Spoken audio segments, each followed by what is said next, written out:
Tuljapur drugs प्रकरणाच्या पार्श्वभूमीवर बार्शी शहर पोलीस ठाण्याचे पोलीस निरीक्षक बालाजी कुकडे यांची टीम आधीपासूनच अलर्ट होती। बुधवारी 17 एप्रिल रोजी रात्री 11:30च्या सुमारास परांडा रोडवरील स्वराज हॉटेल समोर बार्शी शहर पोलिसांनी मोठी कारवाई करत 13,88,000 रुपयांचा मुद्देमाल हस्तगत केला। यामध्ये अंमली पदार्थ, MD, गावठी बनावटीचे पिस्तूल, 2 जिवंत काडतुसे, मोबाईल आणि अल्टिस कारचा समावेश आहे। या प्रकरणी बार्शी शहर पोलीस ठाण्यात गुन्हा दाखल करण्यात आला असून पोलिसांनी 3 आरोपींना अटक केली आहे। आरोपींमध्ये असद हसन दहलूज वय 37 राहणार पल्ला गल्ली परांडा, महफूज मोहम्मद शेख वय 19 राहणार बावची परांडा आणि सरफराज उर्फ गोल्डी असलम शेख वय 32 राहणार काझी गल्ली बार्शी यांचा समावेश असून या तिघांकडून एकूण 13,88,500 रुपयांचा मुद्देमाल जप्त करण्यात आला। यामध्ये मॅफेड्रॉन 12 लाख, गावठी पिस्तूल 50,000, 2 जिवंत काडतुसे 5,000, 3 मोबाईल 25,000 आणि ऑल्टिस कार 1,08,500 रुपये यांचा समावेश आहे। ही कारवाई पोलीस अधीक्षक अतुल कुलकर्णी, अपर पोलीस अधीक्षक प्रीतम यावलकर, उपविभागीय पोलीस अधिकारी जालिंदर नालेकुल, पोलीस निरीक्षक बालाजी कुकडे यांच्या मार्गदर्शनाखाली पोलीस उपनिरीक्षक उमाकांत कुंजीर आणि त्यांच्या पथकाने केली आहे। धाराशिव पोलीस निष्क्रियतेवर मात्र नागरिकांमधून प्रश्न उपस्थित होत आहेत। कालच्या या ड्रग्ज प्रकरणी NDPS ऍक्ट, शस्त्र कायदा आणि महाराष्ट्र पोलीस कायद्यानुसार गुन्हा दाखल करण्यात आला आहे। पुढील तपास बार्शी शहर पोलीस करत आहेत।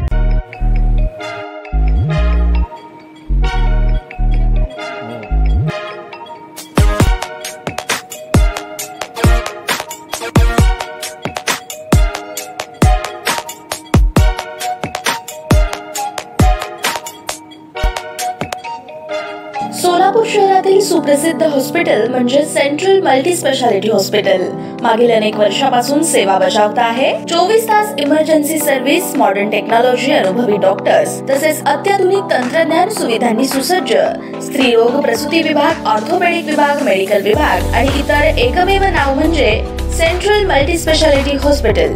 पत्ता गणेशपेठ शॉपिंग सेंटर, मंगळवार बाजार, सोलापूर। ताज्या बातम्या पाहण्यासाठी प्राईम महाराष्ट्र न्यूज चॅनलला सबस्क्राईब करा।